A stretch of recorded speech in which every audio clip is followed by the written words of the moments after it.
وعلى آلك وأصحابك يا حبيب الله والسلام عليك يا نبي الله وعلى آلك وأصحابك يا نور الله۔ پیارے پیارے اسلامی بھائیوں اور مدنی چینل کے ناظرین، درود پاک پڑھنے کے بے شمار فضائل و برکات ہیں۔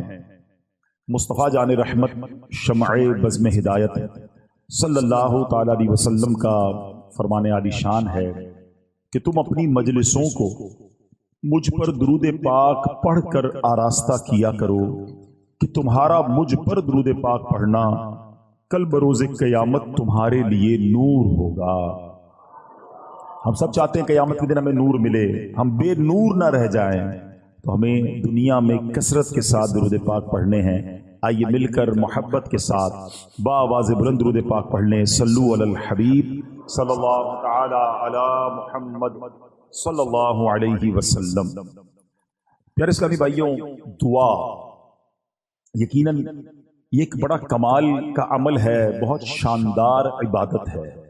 دعا کے بارے میں قرآن پاک کی آیات بھی ہیں، احادیث بھی ہیں۔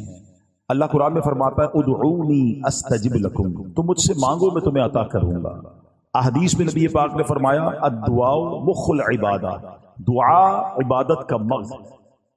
بے شمار واقعات دعا کی قبولیت کے ملتے ہیں، اور اس کے ساتھ ساتھ علماء نے کئی جگہوں پر دعا کی قبولیت کے اسباب بھی لکھے کہ دعا کن کن چیزوں سے قبول ہوتی ہے، کن کن اوقات میں قبول ہوتی ہے، کن کن وقتوں میں قبول ہوتی ہے، کن کن مقامات پر قبول ہوتی ہے، اور دعا سے پہلے کیا کیا جائے کہ دعا ہماری مقبول ہو جائے۔ تو ہم نارملی دعا کو بڑا نارمل لیتے ہیں، لیکن دعا ایک بڑی کمال کی عبادت ہے۔ مگر آج میرا جو موضوع ہے کہ دعا تو ویسے بھی کرتے رہنا چاہیے، لیکن ہماری زندگی میں ماں باپ کی دعا کتنا بڑا کردار ادا کر سکتی ہے۔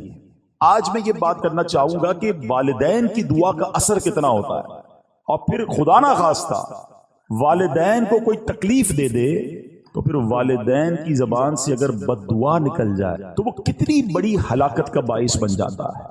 تو آج توجہ کے ساتھ آپ نے اس بیان کو سننا ہے تاکہ انشاءاللہ ہم اس سے بہت کچھ سیکھ سکیں۔ آج انشاءاللہ ہم مختصر وقت میں ماں باپ کی دعا کا ہم پر کیا اثر ہو سکتا ہے، اور بزرگوں کے کچھ واقعات سنیں گے جس سے ہمیں یہ پتا چلے کہ بزرگان دین کہ جو دعائیں ملی ان کو، تو ان دعاؤں نے ان کی زندگی میں کیا اثر ڈال دیا، اور انہوں نے اپنے ماں باپ کے ساتھ برتاؤ کیسا رکھا تاکہ ہم سب کو اس معاملے کی کچھ قدر ہو۔ حضرت ابو الحسن خرقانی رحمۃ اللہ تعالی علیہ، بہت بڑا نام ہے اولیاء کرام میں، ان کے ایک بھائی تھے آپ رحمۃ اللہ تعالی علیہ، اور آپ کے بھائی میں یہ طے تھا کہ ایک بھائی ساری رات اللہ پاک کی عبادت کرتا اور دوسرا ماں کی خدمت کرتا۔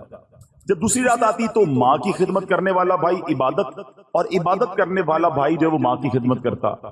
ایک دن آپ رحمت اللہ تعالی علیہ کے بھائی کی باری ماں کی خدمت کرنے کی تھی، تو آپ کے بھائی نے کہا اگر آج آپ ماں کی خدمت کر لیں اور میں عبادت کر لوں، تو آپ نے اجازت دے دی کہ ٹھیک ہے تم عبادت کر لو، میں ماں کی خدمت کر لیتا ہوں، اور خود ماں کی خدمت میں مشغول ہو گئے۔ آپ کے بھائی نے جو ہی عبادت کی تو غیبی آواز سنائی دی ہم نے تمہارے بھائی کے ساتھ تمہیں بھی اس کے طفیل بخش دیا۔ یہ سن کر انہیں بڑی حیرت ہوئی کہ یا اللہ میں تو تیری عبادت کر رہا ہوں، بھائی تو ماں کی خدمت کر رہا ہے، اور ارشاد کیا ہوا کہ اس کے طفیل تمہارے بھائی کے طفیل تمہیں بخش دیا گیا، تو یہ کیا وجہ ہے، میری مغفرت اس کے طفیل ہو رہی ہے؟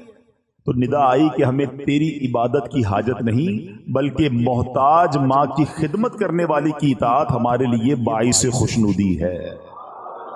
آئے ہائے، ماں باپ کی جو خدمت ہے نا وہ اللہ کی بارگاہ میں اتنا بڑا مرتبہ رکھتی ہے۔ سبحان اللہ سبحان اللہ۔ حضرت اویس کرنی رضی اللہ عنہ، کتنا بڑا نام ہے، تابعین میں سب سے افضل تابعی انہیں کہا جاتا ہے، عاشقوں کے امام ہیں۔ سنو، ایک رات آپ کی والدہ آرام کر رہی تھی، محو خواب تھی، نیند میں تھی، آنکھ کھلی تو آواز دے کر کہا اویس پانی پلا دو۔ سیدنا اویس کرنی اٹھے اور گھر کے مٹکے میں پانی نہ تھا، مٹکا اٹھایا، اندھیری رات میں ٹھوکرے کھاتے کھاتے ٹکراتے ٹکراتے کنویں تک پہنچے۔ ماں بستر پر ہے، آپ مٹکا اٹھا کے کنویں کی تلاش میں ہیں۔ رات کو پانی بھرا، کٹورے میں پانی لے کر ماں کے قریب آئے تو اتنی دیر میں ماں پھر نیند میں جا چکی تھی۔ ہم جیسا بندہ ہوتا تو پہلے تو باہر جاتا نہ جاتا، آتا تو سائڈ پہ رکھ دیتا گلاس کہ ماں اٹھیں گی جب پی لیں گی، مگر یہ ویسے کرنی تھے۔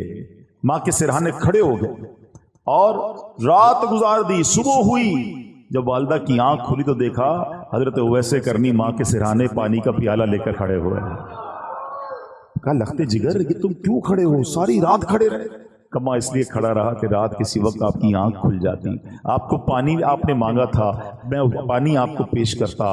اللہ اکبر۔ اب جب ماں نے اتنی فرما برداری دیکھی نا، دعا ماں کی سنو، ایسی ماں نے دعا کی کہ ماں نے کہا کہ یعنی آپ کے درجوں کی بلندی کی ایسی دعا کی کہ اللہ نے آپ کے درجے بلند فرما دیے۔ ہائے ہائے ہائے، دیکھو نا حضرت ویسے کرنی کا پھر نام کیسا ہو گیا۔ ایک اور بڑا نام حضرت بایزید بسطامی رحمت اللہ تعالیٰ علیہ۔ یہ بڑے بڑے نام والوں کا انداز دیکھو اپنے ماں باپ کے ساتھ کیسا تھا۔ ان کے ساتھ کیا ہوا کہ ایک رات اسی طرح والدہ نے پانی مانگا، پانی لے کر آئے، والدہ کو نیند آ گئی۔ اچھا یہ بڑی ٹھنڈی رات تھی، سردیوں کی رات تھی۔ کہتے ہیں ماں کے سرانے پیالہ لے کر کھڑا ہو گیا، لیکن ہوا یہ کہ پانی جو ہے میرے ہاتھ پر جو گرا تھا وہ ہاتھ پر پانی جم گیا، یعنی اتنی ٹھنڈ تھی۔ ماں کی آنکھ کھلی، کہا اے بایزید کیوں کھڑے ہو؟ کہ ماں آپ کو پانی پیش کرنا تھا۔ جب پیالہ اپنے ہاتھ سے الگ کیا، تھوڑی سی خال بھی اکھڑ گئی، تھوڑا سا خون بھی بہنے لگا کیونکہ پانی برف بن چکا تھا۔ اللہ اکبر۔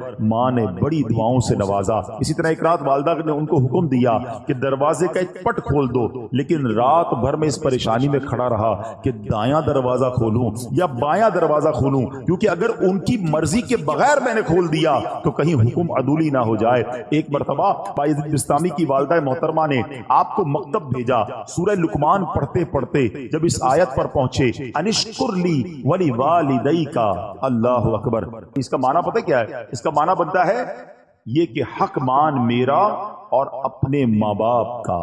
تو کہتے ہیں جب وہ آیت پڑھی تو استاد صاحب سے کہتے ہیں کہ میں ذرا والدہ سے ملنے جانا چاہتا ہوں۔ ڈیورنگ کلاس درجہ لگا ہوا ہے، آیت پڑھی، ترجمہ پڑھا کہ ماں کے پاس جانا ہے، درجہ چھوڑ کر ماں کے پاس آ گئے۔ اب ماں پوچھتی ہے کہ بیٹا کیوں آئے ہو؟ تو آپ کہتے ہیں کہ ماں میں نے آج قرآن پاک میں پڑھا ہے کہ ماں باپ کا حق پورا کرنا ہے، تو میری عرض یہ ہے کہ دو جگہوں پر میں خدمت نہیں کر سکتا، یا تو مجھے اللہ عز و جل سے ہمیشہ کے لیے مانگ لیجئے، اپنی خدمت میں رکھ لیں، یا اللہ کے حوالے کر دو تاکہ اس کی عبادت میں لگا رہوں۔ ماں نے فرمایا بیٹا میں تجھے اللہ عز و جل کی بارگاہ کے لیے آزاد کرتی ہوں، اپنا فرض بھی تجھے معاف کرتی ہوں، جا رب کی عبادت میں مصروف ہو جا۔ یہ ماں کی خدمت تھی جس نے حضرت بایزید کو بایزید بسطامی بنا دیا، اور وہ ماں بھی کیسی تھی جس نے اپنے حق معاف کیے اور بیٹے کو دین کے لیے وقف کر دیا۔ غوث اعظم رضی اللہ تعالیٰ عنہ پیران پیر شیخ عبد القادر جیلانی بھی تو جیلان سے بغداد جانا چاہتے تھے۔ ماں سے کہا کہ ماں میں نے علم دین سیکھنے کے لیے بغداد جانا ہے۔ اچھا یہ آج کل جو ٹریول ہے نا، اب تو ٹریول بہت آسان ہے، بندہ صبح کہیں ہوتا ہے شام کہیں ہوتا ہے، پہلے ایسا نہیں ہوتا تھا۔ پہلے ٹریول بڑا مشکل، بیچ میں بڑا جناب ڈاکو آتے تھے، گھاٹیاں آتی تھیں، بلکہ آپ زیادہ دور نہ جائیں۔ اب یہاں جو بزرگ بیٹھے ان سے پوچھیں 1950-60 میں جو لوگ حج پہ جاتے تھے 5-5 6-6 مہینے کا سفر ہوتا تھا، گاڑیوں میں جاتے تھے، بسوں میں، پاکستان سے بس جاتی تھی حج کے لیے، اور جناب کئی لوگ تو واپس ہی نہیں آ پاتے تھے کیونکہ اتنے مشکل راستے، بیمار ہو جاتے تھے، وہ فیسلٹیز نہیں تھی۔ یہ تو میں آپ کو 50 سال پرانی 70 سال پرانی بات بتا رہا ہوں، صدیوں پرانا سفر کیسا ہوتا ہوگا۔ غوث پاک کی ماں نے آپ کو کیا کہا کہ بیٹا ٹھیک ہے اب جاؤ، اب ہماری محشر میں ملاقات ہوگی۔ ماں نے ان کا حق معاف کر دیا کہ میری خدمت نہ کرو، دین کی خدمت کرو۔ کیسے ماں باپ تھے، اور پھر کیا نصیحت کی تھی کہ بیٹا ہر حال میں سچ بولنا۔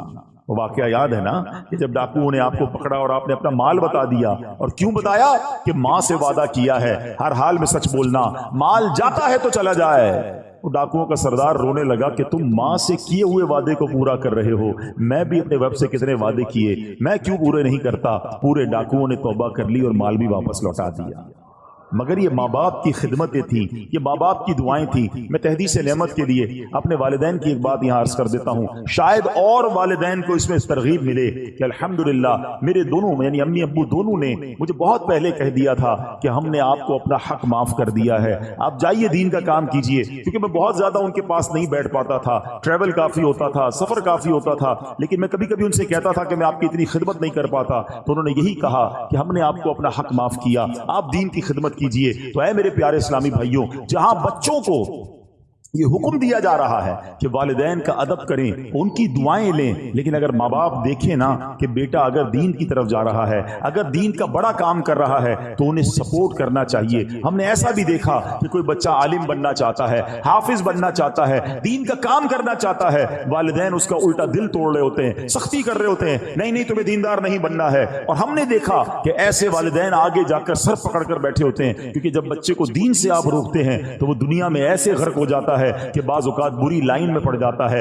غلط کاموں میں پڑ جاتا ہے، اور ماں باپ اس کے بعد سر پکڑ کے رو رہے ہوتے، دیندار بننا چاہتا تھا، میں نے دیندار نہ بنایا۔ دیکھو دیندار اور دنیا دار کی مثال سمجھ لو، یہ میں سب کے لیے نہیں کہتا مگر میجورٹی ایسا ہوتا ہے، ایک بار پھر ریپیٹ کر رہا ہوں، سب کو یہ لاگو نہیں ہوتا ہے مگر اکثریت پر یہ ضرور لاگو ہوتا ہے کہ جب بھی بچہ دنیا میں ترقی کرتا ہے نا، دنیا کو کوئی بڑا افسر بن جائے، دنیا میں جناب کوئی بڑی ڈگری لے لے، دنیا میں کوئی بڑا مقام لے لے، تو بعض اوقات ماں باپ ڈرتے ہیں کہ بچے کو کوئی بات بری نہ لگ جائے۔ بات کرتے میں ماں باپ کو ڈر لگ رہا ہوتا ہے کیونکہ بڑا افسر بن گیا، بڑا سیٹھ بن گیا، بڑا جناب جاگیردار بن گیا، اس نے بڑی ڈگریاں لے لی ہیں۔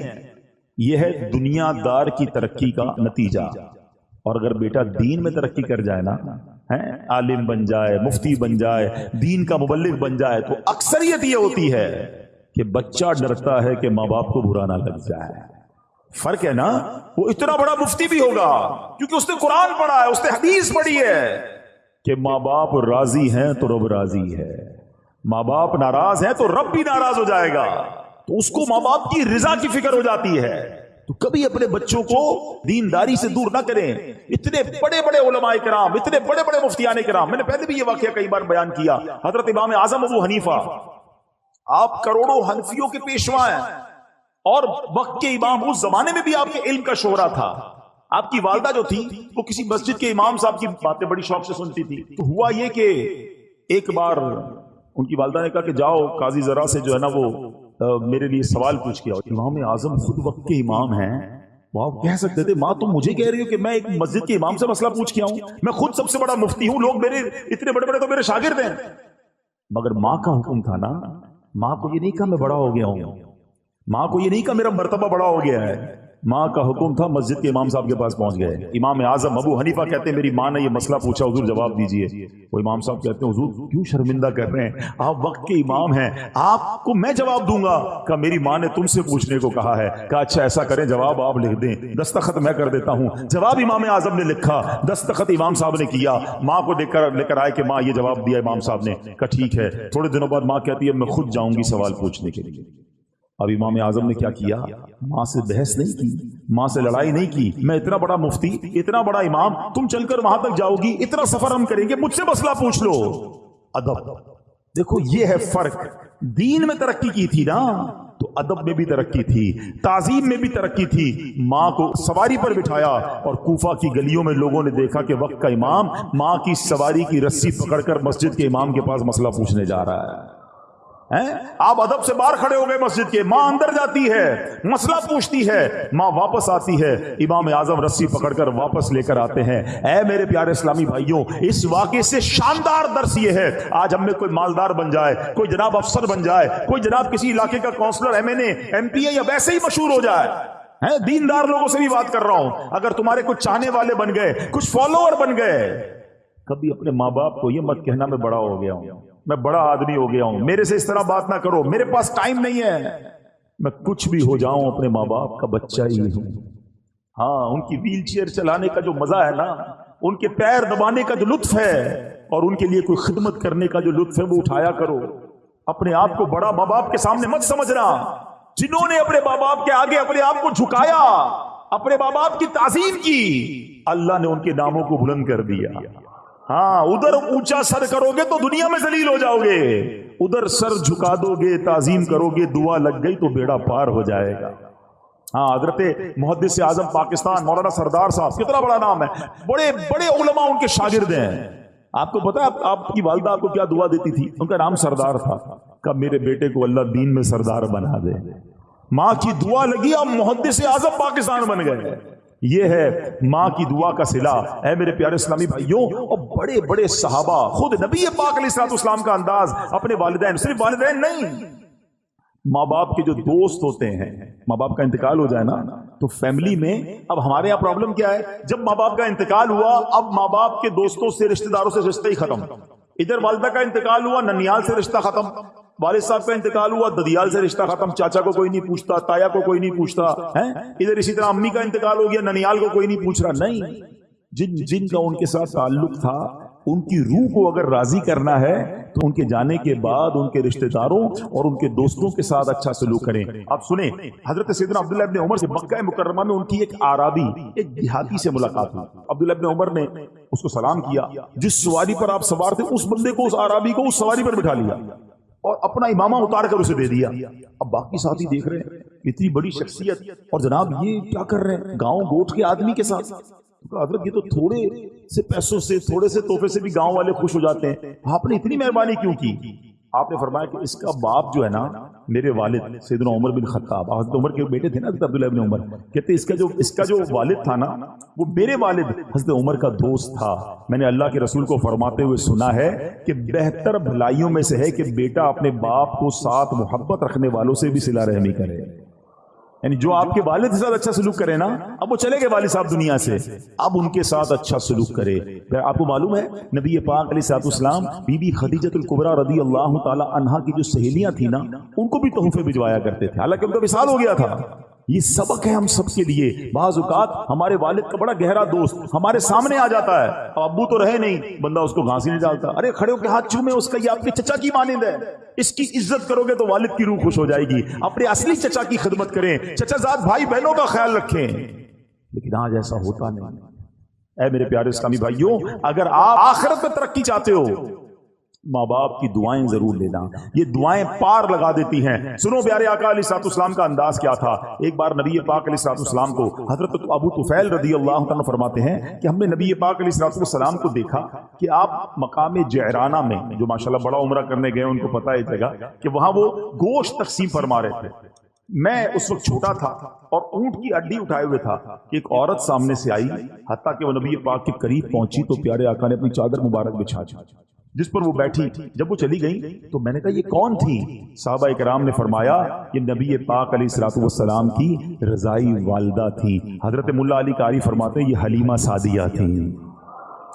آقا کو دودھ پلایا تھا نا، نبی پاک نے یاد رکھا اور جب وہ آئی تو اپنی چادر بچھائی، ان کو سب کے سامنے تعظیم دی. اللہ اکبر. لکھا ہے کتابوں میں کہ نبی پاک کے پاس آئیں تو آقا ان کے لیے کھڑے ہو گئے، ان کی تعظیم کی، ان کے ساتھ خوش خلقی سے پیش آئے، ان کی خاطر چادر بچھائی. اللہ اکبر. یہ کتنا بڑا انداز ہے نبی پاک کا. سبق ہے ہمارے لیے کہ اگر بچپن میں کسی نے مجھے کھلایا ہے، پلایا ہے، ساتھ دیا ہے، صرف ماں باپ نہیں، ہمارے کچھ رشتہ دار ہوتے ہیں جنہوں نے بچپن میں ہمارے ساتھ بھلائی کی ہوتی ہے، ہمیں سپورٹ کیا ہوتا ہے، کسی نہ کسی موقع پر بہت سارے رشتہ داروں نے ہمارے ساتھ بھلائی کی ہوگی مگر ہمیں وہ یاد نہیں رہتی. ہماری خالہ ہے، ہماری پھوپھی ہے، ہمارے خالہ جان ہے، خالو ہیں، یقیناً جہاں جہاں پردے کے معاملات ہوں گے ہم ان شرعی تقاضوں کو تو خیال رکھیں گے مگر حسن سلوک، خیر و عافیت پوچھنا، کبھی کوئی تحفہ بھجوا دیا، اللہ نے تھوڑا مال دیا تو اپنے رشتہ داروں میں تقسیم کیا، یہ شریعت کہتی ہے. اور یہ کتنا بڑا کمال کی بات ہے. دیکھو ماں باپ کی بات تو اپنی جگہ، ماں باپ کے رشتہ داروں کا مقام کیا ہے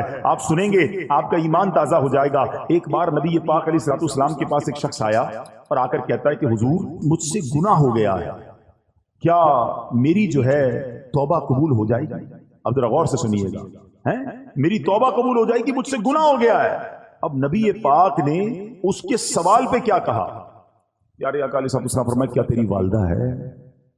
کہتا حضور نہیں، والدہ کا تو انتقال ہو گیا. آئے ہائے. تو نبی پاک نے کیا فرمایا؟ فرمایا تیری خالہ ہے؟ جی حضور خالہ زندہ ہے. سرور کائنات علیہ الصلوۃ والسلام نے فرمایا اپنی خالہ سے حسن سلوک کرو. یار اگر یہ سمجھ آ جائے نا بات، ہمیں معافی گناہوں کی چاہیے، اللہ سے معافی چاہیے. سلوک ماں سے اچھا کرو، ماں نہیں تو ماں کی بہن کے ساتھ، خالہ کے ساتھ اچھا سلوک کرو، اللہ تمہارے گناہ معاف فرما دے گا. اب آپ سوچیں جو ماں باپ کی خدمت کر رہا ہے اس سے رب کتنا راضی ہوگا. مگر آج لوگوں کے پاس ماں باپ کی خدمت کا ٹائم نہیں ہے، بہت بیزی ہوں، بڑی مصروفیت ہے، دوستوں میں جا رہا ہوں، نہیں ابو میرے پاس ٹائم نہیں، امی میں بہت مصروف ہوتا ہوں. نہ کیا کرو ایسا. تمہارے گھر میں جنت موجود ہے، تمہارے گھر میں مغفرت کا دروازہ موجود ہے، تمہارے گھر میں رب کی رضا موجود ہے. مگر تم ادھر ادھر دوڑ رہے ہو، ادھر ادھر بھاگ رہے ہو۔ اے میرے پیارے اسلامی بھائیوں، آئیے میں چند حدیثیں سناتا ہوں، آپ کا ایمان تازہ ہو جائے گا۔ ایک بار حضرت ابو اسحاق رحمۃ اللہ تعالی، پہلے ایک روایت سن لیں کہ خدمت میں ایک شخص حاضر ہوا، عرض کی حضور میں نے رات کو خواب میں دیکھا کہ آپ کی داڑھی جو ہے وہ ہیرے جواہرات سے سجی ہوئی۔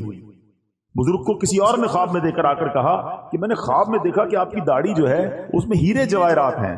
تو آپ نے فرمایا تو سچ کہتا ہے، یعنی تیرا خواب سچا ہے، کیونکہ میں نے کل سونے سے قبل اپنی داڑھی جو ہے اپنی ماں کے تلووں کو لگائی تھی۔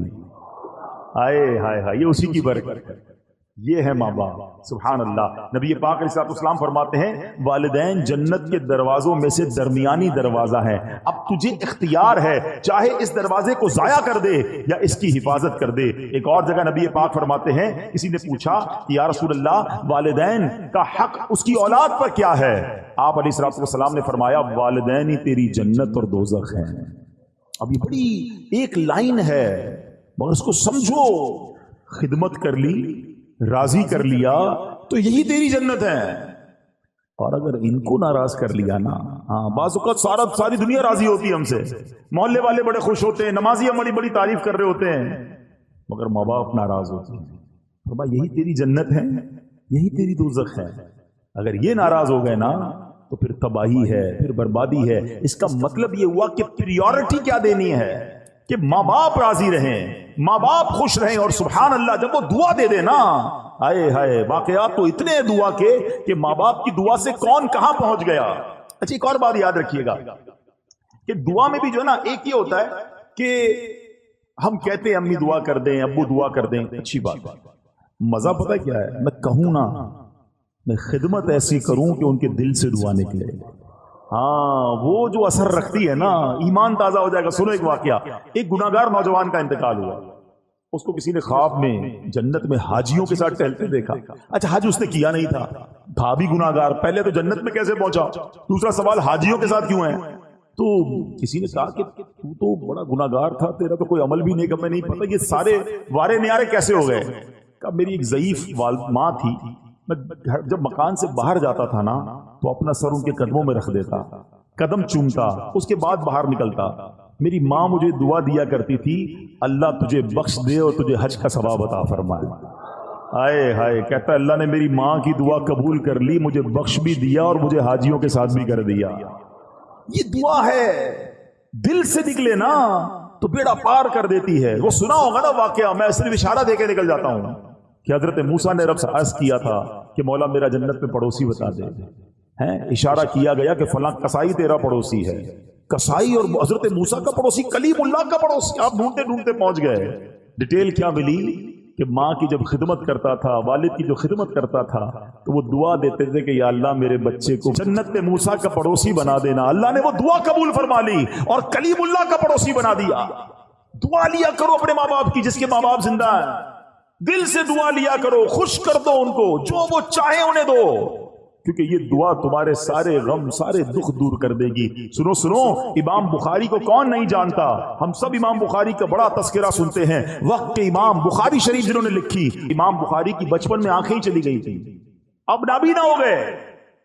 ان کی ماں ان کے لیے دعا کرتی تھی، اے اللہ عز و جل میرے بیٹے کی آنکھوں کی بینائی لوٹا دے۔ اس کی ماں نے ایک مرتبہ حضرت ابراہیم علیہ السلام کو خواب میں دیکھا، وہ فرما رہے ہیں تیری دعا کی وجہ سے اللہ تعالیٰ نے تیرے بیٹے کی آنکھیں لوٹا دی۔ صبح ہوئی تو دیکھا کہ واقعی امام بخاری کی آنکھیں واپس آ گئی۔ ایسی نہیں کہتے ماں کی دعا جنت کی ہوا، طوفان ٹال دیتی ہے۔ اور یہ والدین کی جو دعا ہے نا، اس کا جو اثر ہے، سنو سنو، احادیث پہ سنو گے تو ایمان تازہ ہو جائے گا۔ سرکار دو عالم علیہ السلام فرماتے 3 دعاؤں کی قبولیت میں کوئی شک نہیں ہے، مظلوم کی دعا، مسافر کی دعا، اور والدین کی دعا اپنی اولاد کے حق میں۔ اب یہاں 2 باتیں بڑی امپورٹنٹ ہیں، ایک تو والدین کی دعا لینی ہے، یہ تو بات چل رہی ہے، مگر مظلوم کی دعا۔ مظلوم نارملی اپنے خلاف ظلم ہونے والے پر دعا کرتا ہے، کبھی کسی پر ظلم نہ کر دینا۔ اگر اس نے ہاتھ اٹھا لیے نا تو پھر بربادی مقدر ہے۔ بندہ بعض اوقات کہتا ہے یار میرا کوئی کچھ نہیں بگاڑ سکتا، میرا بڑا پاور ہے، میرے سامنے کون بول سکتا ہے، جو کرنا ہے کر لو، اس طرح بھی کہتے لوگ۔ یہ مت سمجھو کہ وہ کچھ نہیں کر سکتا۔ پنجاب میں گیا پچھلے دنوں، ایک جملہ سنا جو کوئی لرزہ آ گیا اس کے بعد وہ لوگ کہتے ہیں مضبوط یا طاقتور آدمی سے مت ڈرو، ماڑے آدمی سے ڈرو۔ ماڑا پنجاب میں کہتے ہیں کمزور آدمی سے۔ میں نے پوچھا یہ کیوں کہتے ہیں؟ کہ جب کمزور آدمی ہاتھ اٹھاتا ہے نا تو یہ دعا عرش تک جاتی ہے۔ مظلوم جب اللہ کی بارگاہ میں فریاد کرتا ہے، یہ حدیث سنائی نا میں نے آپ کو کہ اس کی دعا نہیں رکتی، پھر قدرت کی طرف سے جب پکڑ آتی ہے نا ظالم کی تو وہ برباد ہو جاتا ہے۔ میں آپ کو ویسے زندگی میں ایک مشورہ دیتا ہوں، کبھی کبھی آپ کو ایسا فیل ہونا کہ یار کاروبار اچھا خاصا چل رہا تھا، ڈسٹرب ہو رہا ہے، صحت بالکل ٹھیک تھی، گڑبڑ ہو رہی ہے، فیملی میں سب محبتیں تھیں، اب لڑائی جھگڑے شروع ہو گئے، کچھ چیزیں ڈسٹرب ہونے لگے نا، تو چیک کرنا کسی کی بددعا تو نہیں لے لی، کسی کی ہائے تو نہیں لے لی، کسی کا دل تو نہیں توڑ دیا۔ زندگی میں دل نہ توڑنا، دعائیں لینے والے بننا، ہائے لینے والے مت بننا، کیونکہ مظلوم نے اگر ہاتھ اٹھا لیا نا تو بیڑا غرق ہو جانا ہے۔ ایک اور حدیث سنیں، سرور کائنات علیہ السلام فرماتے ہیں 3 دعاؤں کی قبولیت میں کوئی شک نہیں ہے، مظلوم کی دعا، مسافر کی دعا اور والد کی دعا اپنی اولاد کے حق میں۔ ہاں، باپ کی دعا، یا خاص والد کا ذکر کیا۔ یہاں میں ایک اور مشورہ بھی دینا چاہوں گا، جتنے ماں باپ یہاں بیٹھے ہیں نا، اپنے بچوں کے لیے ضرور دعا کیا کریں۔ ہاں، آپ کی دعا ان کے لیے مقبول ہے۔ اچھا، بعض اوقات ہمارا بچہ دل دکھا دیتا ہے، یا بچہ جو ہے وہ پسند نہیں آ رہا ہوتا، بات نہیں مانتا، ہم تو ماں باپ ہیں نا۔ جب اللہ نے ہمیں یہ مقام، اللہ کے حبیب علیہ السلام نے حدیث میں یہ مقام عطا کر دیا کہ ماں باپ کی دعا بچوں کے حق میں قبول ہوتی ہے، اب اللہ سے مانگو نا کہ اللہ اس کو نیک بنا دے، پرہیزگار بنا دے، میرا بھی فرما بردار کر دے، اپنا بھی فرما بردار کر دے، تاکہ اس بچے کا بیڑا پار ہو جائے۔ بدقسمتی یہ ہے کہ بعض اوقات کچھ ماں باپ اپنے بچوں کو بددعائیں دیتے ہیں، اچھا بعد میں پریشان بھی خود ہی ہوتے ہیں، کیونکہ جب آپ کہہ دیں گے اور قبول ہو گیا تو پھر اس کے بعد آپ ہی پریشان ہوں گے۔ اب ایک واقعہ سنیے گا، دعا کی بات کمپلیٹ ہو گئی، اب میں کچھ آپ کو ماں باپ اگر بددعا دے دیں تو اس میں کیا بیڑا غرق ہو جاتا ہے۔ اچھا، بعض اوقات گناہگار مقبول بارگاہ الہی ہو جاتا ہے، ولی بن جاتا ہے ماں باپ کی دعا سے، اور اگر ماں باپ بددعا دے دیں تو اللہ کی بارگاہ کا مقبول یا نیک بندہ جو ہے نا، وہ بھی کس طرح پھنس جاتا ہے۔ جریج ایک شخصیت ہے نہایت نیک اور اللہ عز و جل کا مقبول بندہ تھا۔ کبھی اللہ عز و جل اپنے پیاروں کو بھی آزمائش میں ڈالتا ہے، جیسے جریج کو آزمائش میں ڈالا۔ جریج کی بارگاہ الہی میں مقبولیت کا اندازہ اس بات سے لگائیے کہ آپ نے دودھ پیتے بچے کو ہاتھ لگایا، وہ بول اٹھا اور آپ کے بے گناہ ہونے کی گواہی دی۔ یہ تو آپ کی روشن کرامت تھی، لیکن ہوا کیا تھا، واقعہ کیا ہوا تھا، ذرا سمجھیے گا۔ یہ حدیث پاک ہے، حضرت ابو ہریرہ رضی اللہ عنہ سے روایت ہے کہ نبی پاک علیہ السلام نے فرمایا، جھولے میں دودھ پیتے بچوں میں 3 لوگوں نے کلام کیا، حضرت عیسیٰ علیہ السلام، نمبر 2 جریج کے متعلق ایک بچے نے کلام کیا۔ آقا فرماتے ہیں کہ وہ جریج کون تھا؟ ایک عبادت گزار شخص تھا، اس نے ایک عبادت گاہ بنائی ہوئی تھی جس میں وہ رہتا تھا۔ ایک دن ماں اس کے پاس آئی اور اس وقت وہ نماز پڑھ رہا تھا۔ ماں نے کہا، اے جریج، نماز کے دوران پکارا، تو آپ نے کہا کہ ایک طرف میری ماں ہے، ایک طرف نماز ہے، میں کیا کروں؟ نماز جاری رکھی، ماں چلی گئی۔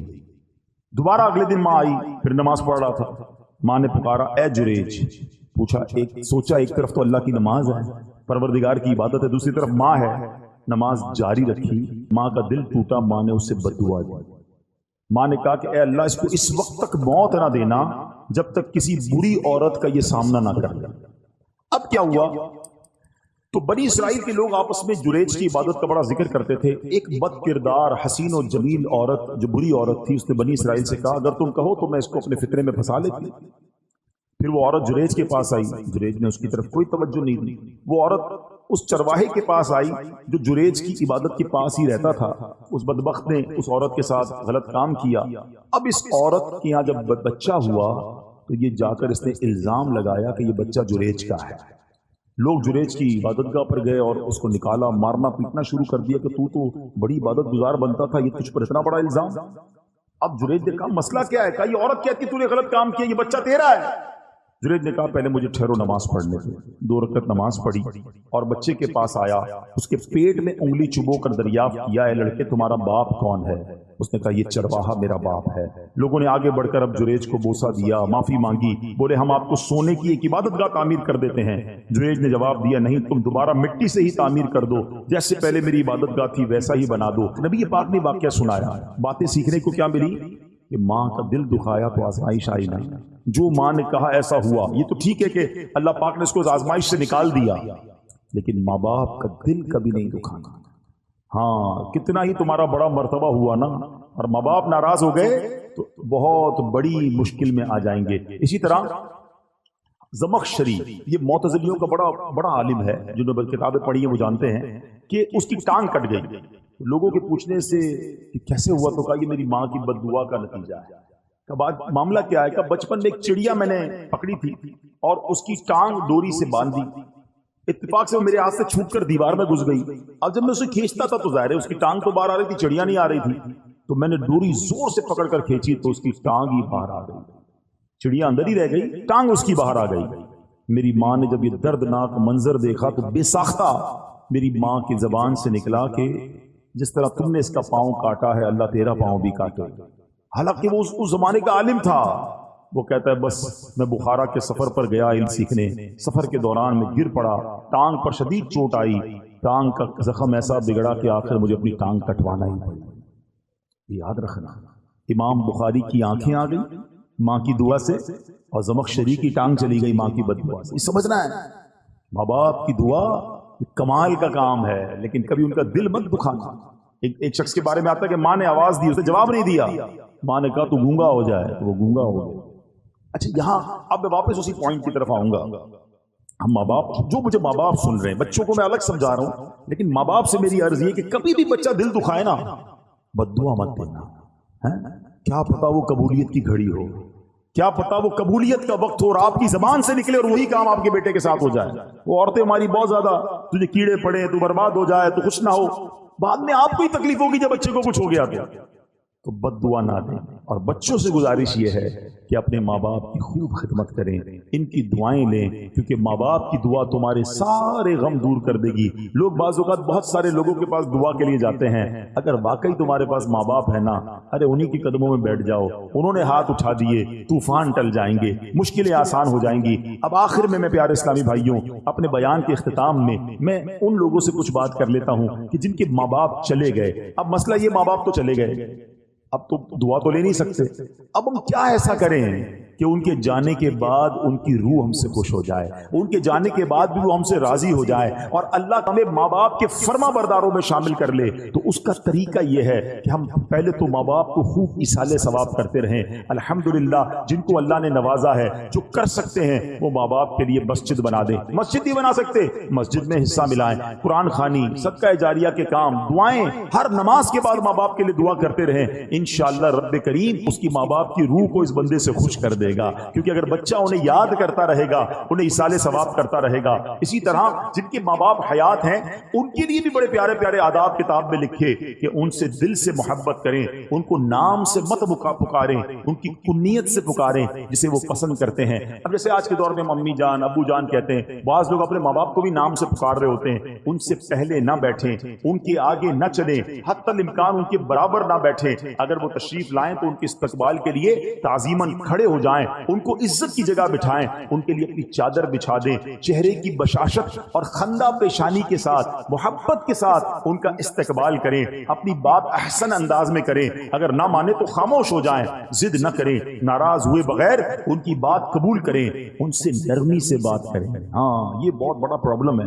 بیٹا جب بڑا ہو جاتا ہے، بیٹی بڑی ہو جاتی ہے تو سختی سے ماں باپ سے بات کر رہے ہو، ماں باپ کو ڈر لگ رہا ہوتا ہے، ماں باپ کا دل نہیں چاہتا کوئی بات کرنے کو، یا جب بات کرتا ہوں کاٹنے کو آتے ہیں، جب بات کرتا ہوں مجھے ڈانٹتے ہیں. ماں باپ کو کوئی ڈانٹتا ہے تو پھر اس اولاد پر کہ جس سے بات کرنے میں ماں باپ کو ڈر لگتا ہے.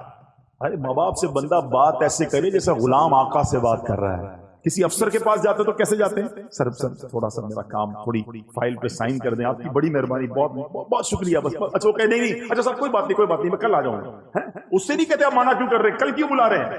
نہیں میں کل آ جاؤں گا، کوئی سر آپ ناراض نہ ہو. دنیا کے افسر سے یہ انداز، اور ماں باپ سے کیوں منع کر رہے ہیں، کیوں روک رہے مجھے جانے سے، میری بات آپ کیوں نہیں مان رہے؟ ارے تم ماں سے اس طرح بات کرو گے، والد سے اس طرح بات ہوگی؟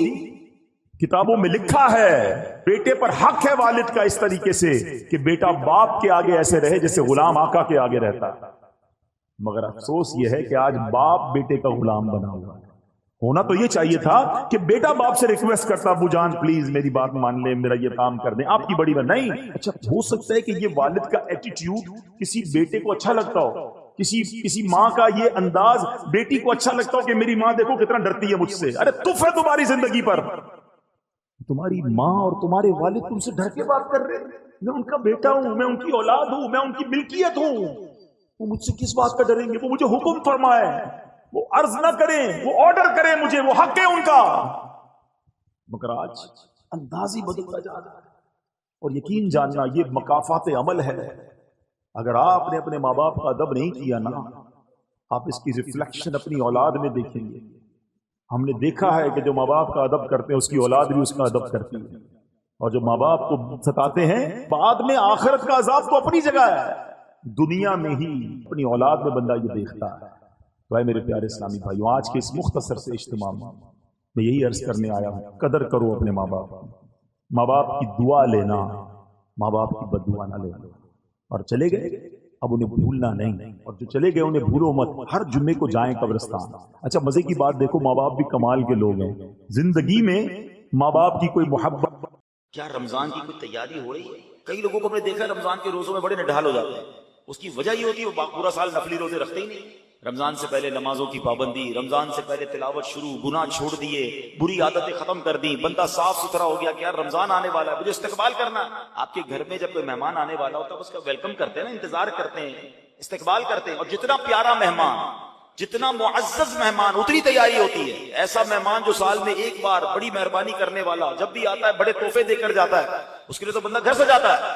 تو ہم نے کوئی دل سجایا، کوئی ذہن سجایا، کوئی تیاری کی کہ اللہ کی طرف سے اتنا پیارا مہینہ آنے والا ہے، کیا یہ اچھا ہو گھر کی صرف صفائی اس نیت سے ہو کہ ماہ رمضان آنے والا ہے، میں نے کچھ لباس تیار کر لیے، دھلوا کے تیار کر لیے، تراویح پڑھوں گا، اس میں عبادت کروں گا۔ یہ بزرگوں کا طریقہ رہا کہ انہوں نے عبادت کے لیے بہترین لباس الگ رکھے ہوتے تھے۔ بلکہ مشورہ دوں گا جن کو اللہ نے نوازا ہے اور جو مجھے لائیو بھی سن رہے ہیں، رمضان کی عبادت کے لیے کچھ نئے کپڑے سلوا لو، شادی کے لیے سلواتے ہیں، مہندی کے لیے سلواتے ہیں، برتھ ڈے کے لیے سلواتے ہیں، یہ استقبال ہے نا، یہ عبادت کا مہینہ آ رہا ہے، میں انشاءاللہ نماز پڑھوں گا، نئے کپڑے پہن، خوشبو لگاؤں گا، اچھی سی عطر خرید لیں۔ اگین جس کو اللہ نے آسانی دی، جس کے پاس نہیں ہے اپنے گھر کو تو صاف کر لیں، کپڑوں کو اجیالہ کر لیں، صفائی ستھرائی کا خیال رکھیں، دل تو صاف کر سکتے ہو نا، اس میں پیسے نہیں لگتے۔ نبی پاک علیہ الصلوۃ والسلام، سبحان اللہ، صدقے کے فضائل کتنے! نبی پاک علیہ الصلوۃ والسلام فرماتے ہیں بے شک صدقہ کرنے والوں کو صدقہ قبر کی گرمی سے بچاتا ہے، اور بلا شبہ مسلمان قیامت کے دن اپنے صدقے کے سائے میں ہوگا۔ جب سایہ نہیں ہوگا، جب بہت گرمی ہوگی، جب بڑی تپش ہوگی، سوچو صدقہ کرنے والا کتنا خوش نصیب ہے، اور وہ اور خوش نصیب ہے جو روزانہ کچھ دنوں کے بعد جب موقع ملتا ہے دیتا ہی رہتا ہے، میرا سایہ بڑا ہو جائے، میں اس گرمی میں کہیں تپش میں مارا نہ جاؤں۔ اگر اس نیت سے صدقہ دو کہ مولا کریم قیامت کے دن کی گرمی سے بچا لیجیے، تو انشاءاللہ صدقہ دینے کا لطف بھی اور آئے گا۔ یا الہی گرمی محشر سے جب پھڑکے بدر، دامن محبوب کی ٹھنڈی ہوا کا ساتھ ہو، یا الہی جب زبانیں باہر آئے پیاس سے، ساقی کوثر شہے جود و عطا کا ساتھ۔ اے میرے بیچے اسلامی بھائیوں، صدقہ دینے میں بڑی، جس کو کہنا خوشی دلی کے ساتھ آگے بڑھ بڑھ کر ان موقعوں سے فائدہ اٹھانا چاہیے۔ صدقہ عمر میں اضافے کا بھی باعث بنتا ہے۔ جی ہاں، بڑا کمال کا واقعہ ہے۔ حضرت عیسیٰ علیہ السلام کے زمانے میں ایک دھوبی تھا، لوگوں کے کپڑے آپس میں تبدیل کر دیتا تھا۔ تو لوگوں نے حضرت عیسیٰ علیہ السلام کو اس کے بارے میں بتایا کہ حضور یہ بندہ بڑا گڑبڑ بندہ ہے، سب کے کپڑے ملا دیتا ہے، تو آپ جو ہے اس بندے کے لیے کچھ کیجئے۔ آپ نے اللہ کی بارگاہ میں اس کی ہلاکت کی دعا کر دی۔ وہ بندہ دھوبی اپنے معمول سے گھر سے نکلا، اس کے پاس 3 روٹیاں تھیں۔ ایک سائل آیا تو اس نے ایک روٹی اسے دے دی۔ سائل نے دعا دی، اللہ تعالیٰ تجھ سے آفات سماویہ یعنی آسمانی آفتیں سے تجھے بچا لے۔ دھوبی نے اس دعا سے بڑا متاثر ہوا، ایک اور روٹی دے دی۔ اس سائل نے دعا کی کہ اللہ تعالیٰ تجھے جملہ آفتوں سے محفوظ رکھے۔ اس نے تیسری روٹی بھی دے دی، تو دھوبی سے اس سائل نے دعا کی اللہ تعالیٰ تجھے توبہ کی بھی توفیق عطا فرمائے۔